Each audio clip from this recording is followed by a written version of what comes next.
Hey friends, welcome back to my channel. तो please do like share subscribe करना बिल्कुल मत भूलना। तो यहाँ पे ब्राइड्स रिवेंज के स्टार्टिंग में दिखाया जाएगा जैसे कि टॉर्चर किया जाता है ई को। यहाँ पे उसके फादर भीख मांग रहे होते हैं, लेकिन यहाँ पे जो क्वीन है फ्रेंड वो बिल्कुल भी भाव नहीं दे रही होती है उसके डैड को। और यहाँ पे वो जैसे कि पुअर है तो उसे बोलती है, हाँ ये तुम्हारी बेटी ने मेरे बेटे के साथ बहुत गलत किया और तुम कहते हो कि मैं इसे छोड़ दूँ। नहीं, मैं इसे कभी नहीं छोड़ सकती हूँ।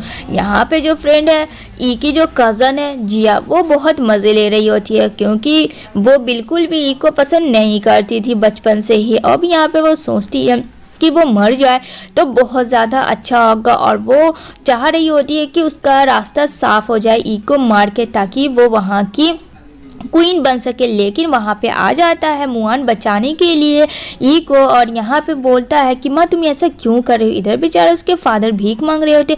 उसकी मॉम कहती है ये सब तुम क्या कर रहे हो, हटो यहाँ से। मुआन कहता है मॉम आप क्यों भूल रही, ये आपकी डॉटर इन लॉ है, कितनी भी है तो ये मो फैमिली की है और प्लीज़ इस तरीके से मत करो। और आप ये भूल गई ये कि फेंग की ये वाइफ है और आपकी बड़ी डॉटर इन लॉ। प्लीज़ यहाँ पे तभी बेचारे उसके फादर को दिमाग में कुछ आइडियाज़ आते हैं। यहाँ पे वो बोलता है ठीक है, आपको मैं एक चीज़ कहूँगा मैडम, अगर आप जो भी मेरे मेडिसिन फॉर्म है उससे मेरा जो भी प्रॉफिट्स आएगा उस मेडिसिन फॉर्म से वो मैं आपको उसका सारा प्रॉफिट दूंगा।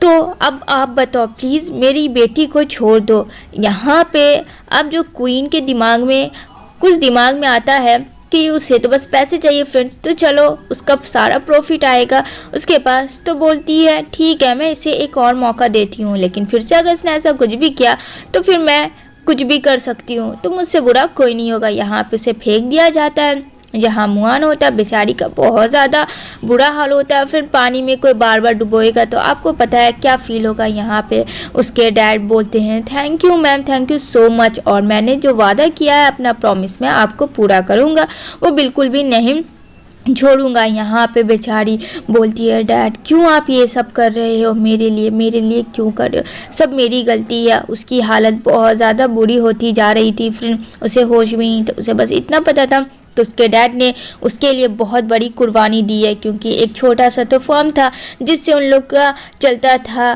पेट, लेकिन अब वो भी नहीं रहा, अब वो भी क्वीन के पास है। अब यहाँ पे बोलती है कि क्या ज़रूरत थी डैड, इतना कह के वो बेहोश हो जाती है। इधर जो है उसके डैड को वापस भेज दिया जाता है और यहाँ पे उसे होश को में लाने के लिए उसे वाइन पिलाती है ज़बरदस्ती वहाँ की सारी मेड्स, लेकिन वो बेचारी नहीं पीना चाहती है फिर, लेकिन ज़बरदस्ती उसे वहाँ पिलाया जाता है, तभी उसे होश आता है। और यहाँ पे कहती है तुम क्या करी, हटो यहाँ से। मतलब इतना कोई टॉर्चर कैसे कर सकता है, बेरहम इंसान इतना कैसे कोई हो सकता है। यहाँ पे जब वो देखती है तो यहाँ पे सारे लोग खड़े होते हैं और यहाँ पे उसे घूर रहे होते हैं। यहाँ पे अब बोलती है मेरे डैड कहाँ, तो यहाँ पे क्वीन कहती है वो सब छोड़ो, तुम्हारे डैड तो चले गए जहाँ उन्हें जाना था, हम लोगों ने उन्हें वापस भेज दिया।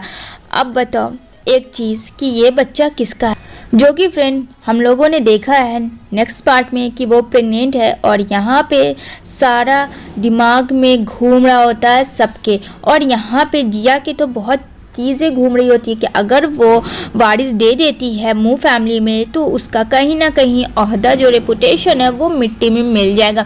यहाँ पे मुआन काफ़ी चिल्लाता है।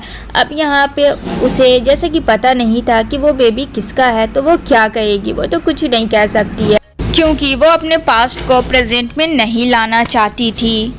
यहाँ पे फ्रेंड कहती है कि ये ऐसे नहीं मानेगी, चलो इसके साथ वो करो जिससे कि वो कबूल है। यहाँ पे जिया तो चाहती थी बेचारी को खाली तकलीफ देना, लेकिन ये क्या फ्रेंड फेंग वापस आ जाता है जो कि मर रहा होता है। उसके डॉक्टर ने जवाब दिया होता है कि अब ज़्यादा दिन नहीं बचेगा। वो अपने पैरों पे खड़ा होता है और सही सलामत। ये जैसे ही रूम में आता है यहाँ पे उसकी मॉम और मुआन उसका भाई देख के तो शौक में रह जाते हैं कि ये मर रहा था और ये ज़िंदा हो गया। यहाँ पे उसकी माँ काफ़ी खुश होती है कि बेटा तुम जिंदे हो और तुम ठीक हो और तुम अपने पैरों से चल सकते हो। मतलब इतने सारे क्वेश्चन। यहाँ पे बेचारा खामोश हो जाता है। फेंग कुछ भी अपनी माँ को सवालों का जवाब नहीं दे रहा होता। उसकी माँ उसे देख के तो मानो पागल हो चुकी होती है खुशी के मारे कि उसका बेटे को कुछ भी नहीं हुआ, वो सही है। यहाँ पे वो अपनी माँ को हटाता है और यहाँ पे जिया को और एक मेड जो उसको ज़बरदस्ती कर रही होती है उसको बोलता है हटो यहाँ से। ज़बरदस्ती उसे वो लोग हटाता है और फेंक देता है गुस्से में आके। यहाँ पे बेचारी का ई का बहुत ज़्यादा ई बुरी हालात में होती है। ई को बिल्कुल होश नहीं होता। उसको इतना टॉर्चर सुबह से कर रहे थे वो लोग कि अब वो इस हाल में भी नहीं थी कि वो कुछ बोल पाए। यहाँ पे वो बोलता है मैं आ गया हूँ, मैं तुम्हें कुछ भी नहीं होने दूंगा, I will protect you, please होश में आओ। लेकिन फ्रेंड वो होश में कहाँ से आने वाली थी। बहुत ज़्यादा इमोशनल सीन्स होता है और यहाँ पे बहुत ज़्यादा फेंग रियलाइज़ कर रहा होता है अपनी गिल्ट का कि पता नहीं इसे क्या हो गया है, क्योंकि अगर इसे कुछ हो जाएगा तो फिर वो अपने आप को कभी माफ़ नहीं कर पाएगा। आखिर ऐसा क्यों वो सोच रहा था फ्रेंड, ये तो आने वाले एपिसोड में ही हम लोग जान पाएंगे। यहाँ पे ई को ये भी नहीं पता था कि जो वो उठा रहा है वो फैंग है या फिर मुआन है। उसे ये भी होश नहीं था। उसके होश को दोनों लोगों ने ख़त्म कर दिया होता है।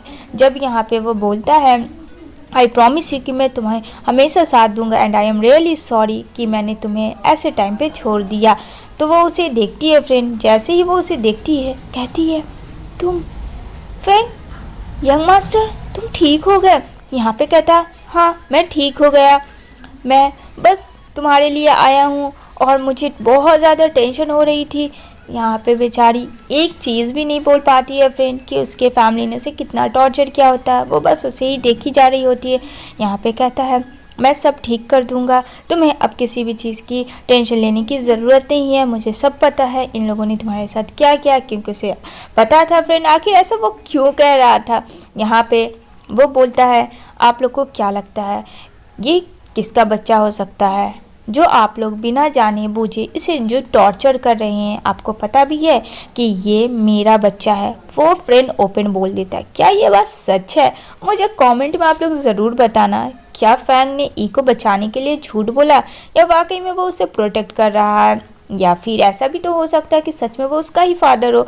यहाँ पे तो मुआन को फ्रेंड बहुत ज़्यादा झटका लगता है कि ये दोनों इंटीमेट भी हो गए और उसे पता तक भी नहीं चला। इनफैक्ट ई भी इस चीज़ से वाकिफ़ नहीं थी कि उसके बेबी जो है वो किसी और का नहीं फेंग का है। ये बात तो नहीं पता था। उसे पता था कुछ दिन पहले उसके साथ मिसबिहेव किया गया था, लेकिन वो कोई और नहीं फेंग था। यहाँ पे वो बताता है मैं ओवरडोज के कारण मैं होश में नहीं था, जिस वजह से मुझे कुछ भी समझ में नहीं आ रहा था और मैं कंट्रोल हो चुका था, अपने माइंड में पूरा लॉस हो चुका था, जिस वजह से उसने ई के साथ इंटीमेट वो उस रात हुआ था और यहाँ पे शादी के पहले उसने ये सब क्या होता है वो सब कुछ बता देता है। एंड आगे क्या होगा फ्रेंड ये तो जानेंगे नेक्स्ट एपिसोड में। तो मुझे लॉट्स ऑफ कमेंट कर